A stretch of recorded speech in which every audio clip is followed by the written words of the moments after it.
Hi, welcome to my channel Technical Arquen. Today's topic recursion function in programming languages. So go for it.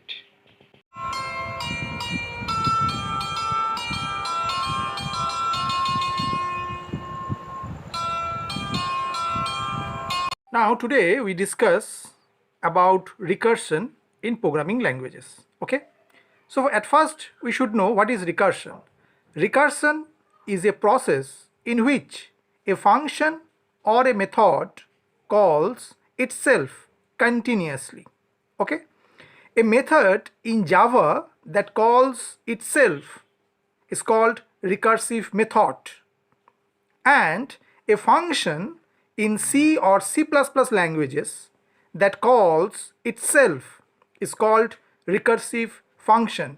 Means actually what happened, the function word is used in C and C++ languages and method word is used in Java programming languages. Okay.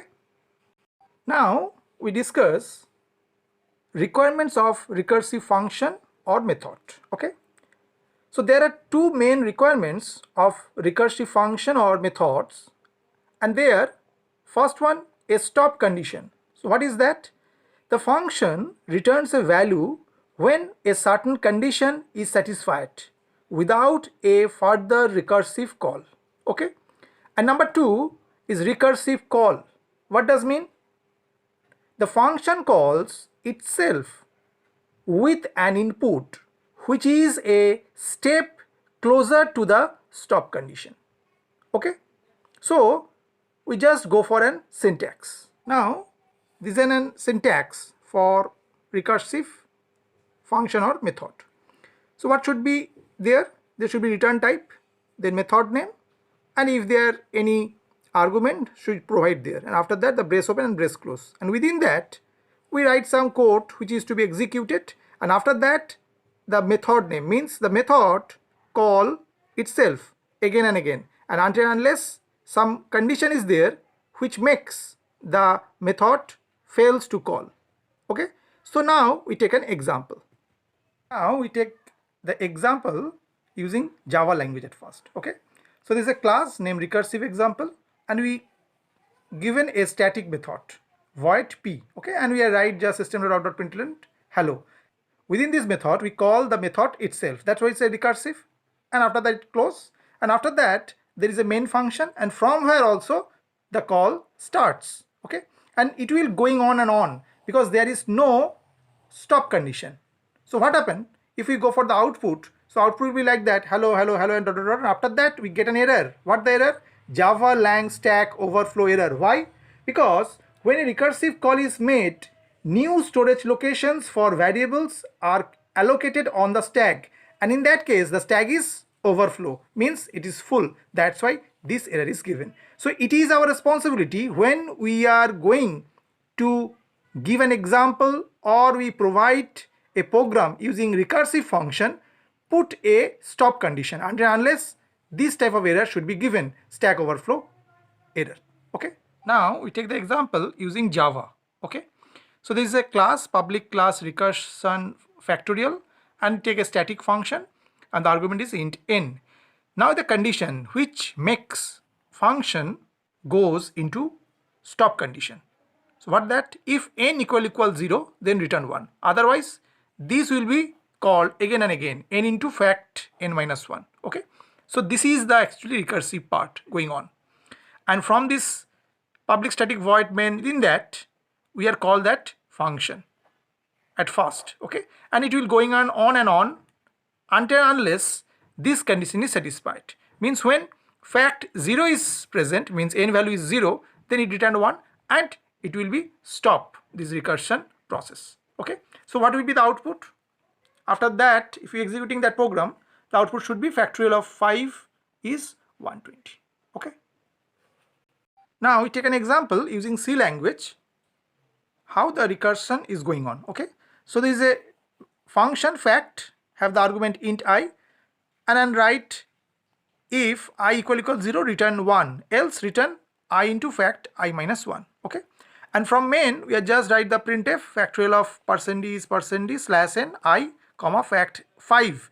So this is your recursion call where it starts. Okay, so when it starts, so at first I value is 5, so it check 5 equal 0, no. So what happened? 5 into fact 4, this is the first case, means it returned 5 into fact 4. Okay, after that what happened? Same way fact 4 will be called, that means return 4 into fact 3. Again fact 3 will call, it will return 3 into fact 2. Again it will return 2 into fact 1. Again return 1 into fact 0. So what happened? When the value of I is 0, so it return 1. Okay, so it will just reversely calculate. Got 1, then 2, 6, 24 and 120. Means it just multiplied using 5 into 4 into 3 into 2 into 1. Now what will be the output? The output will be factorial of 5 is 120. Why? Because 5 into 4 into 3 into 2 into 1. So it will be 120. Now this is the mechanism. Why we can say that when recursive call is made, what happen? New storage locations for variables are allocated on the stack. So this is your stack. Actually stack maintain LIFO mechanism. LIFO means last in first out. Means which part came first, it will go last. Or we can say in reverse way, the variable which came last, it will go first. Means when the variable is put into the stack, it's known as push, and when the variable value is goes from the stack is known as pop. Okay, so what happened? Fact 5 is our first case, so that's why it is go at last. Then fact 4, then fact 3, then fact 2, then fact 1 and then fact 0. But when it retrieve the value, what happened? Fact 0, it return 1, fact 1, return 1, fact 2, return 2 into 1 into 1, fact 3, return 3 into 2 into 1 into 1, and fact 4, return 4 into 3 into 2 into 1 into 1, and fact 5, return 5 into 4 into 3 into 2 into 1 into 1. So in that case, we got this result for that example 120. So for this example, what happened? We are providing this example using C. If we make this program in C++, just change in that case, means in that line we are just substitute by C out.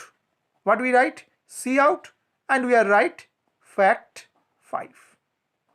And all the other parts will be the similar. And the mechanism for the memory storage location is concerned, it is also the same technique. Okay. So from this diagram, fact 5 came first and it goes last, and fact 0 came last but it goes first. So that's the mechanism for the stack, means last in first out. So when it put at first fact 5, then fact 4, then fact 3, in that way fact 0. But when it is pop, goes at first fact 0, then fact 1, then fact 2, and at last fact 5. Okay. Now we have discussed some another part. It should remember that what the advantages and disadvantages of recursion. Okay.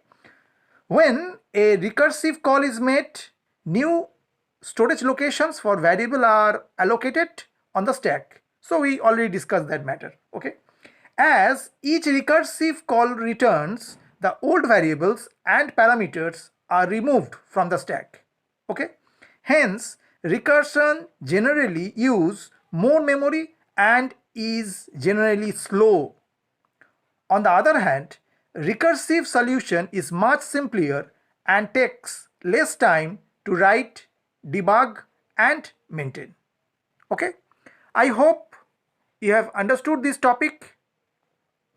For more topics, keep watching my channel Technical Arcoin. So, thank you.